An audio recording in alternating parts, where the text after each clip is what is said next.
আজি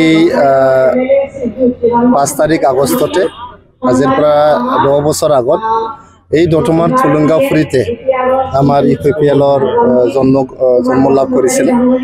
আজিৰ এই শুভ দিনটোত মই সকলো ইপিপিএল কৰ্মীসকললৈ নেতৃবৰ্গলৈ আমাৰ সমৰ্থকসকললৈ আৰু সকলো ৰাইজলৈ মই আন্তৰিক শুভেচ্ছা আৰু ধন্যবাদ যাচিছোঁ।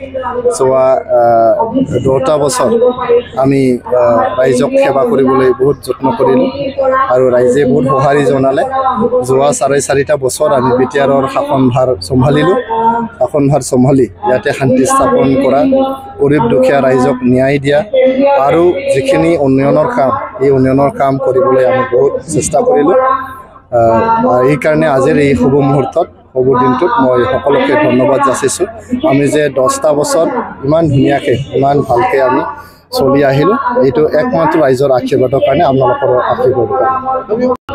নাই, দ্বিতীয় শ্ৰেণী আৰু প্ৰথম শ্ৰেণীৰ যি নাগৰিকৰ কথা এইটো যে বিটিআৰত উল্লেখ কৰিছে, মই মিডিয়াত দেখিছোঁ।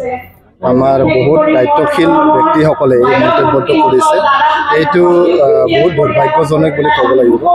আমি বিটিআৰ এখন সংবিধানৰ গণ্ডিত চলা এটা অঞ্চল।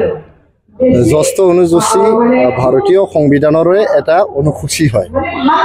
6th শিডিউল টু ইণ্ডিয়ান কনষ্টিটিউশ্যনৰে এটা প্ৰভিজন হয়, এটা শিডিউল হয়।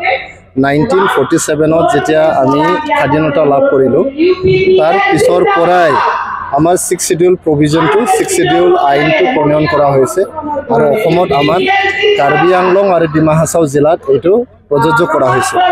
2003 চনত বিটিআৰত এমেণ্ডমেণ্ট কৰি পেলাই 6th শিডিউলটো ইয়াতে ইমপ্লিমেণ্ট কৰা হৈছে। মই যিমান সংবিধান পঢ়িছোঁ, ইণ্ডিয়ান কনষ্টিটিউশ্যন মই যিমান বহুত পঢ়িলোঁ মই ইণ্ডিয়ান কনষ্টিটিউশ্যন, আজিলৈকে আমাৰ ভাৰতত চিটিজেন টু ক্লাছ ডিভিজন মই দেখা নাই। চিটিজেনশ্বিপৰ কোনো কেটেগৰী নাই। যে ভাৰতৰ যিকোনো ঠাইত যাওক আপুনি, বিটিআৰটো বাদ দিয়ক, একদম কন্যাকুমাৰীৰ পৰা কাশ্মীৰলৈকে, কাশ্মীৰৰ পৰা মণিপুৰলৈকে আপুনি যাওক, ক'তো আপুনি চিটিজেনক মানে কেটেগৰী ৱাইজত ডিভাইড কৰা কনষ্টিটিউশ্যনেল প্ৰভিজন নাই।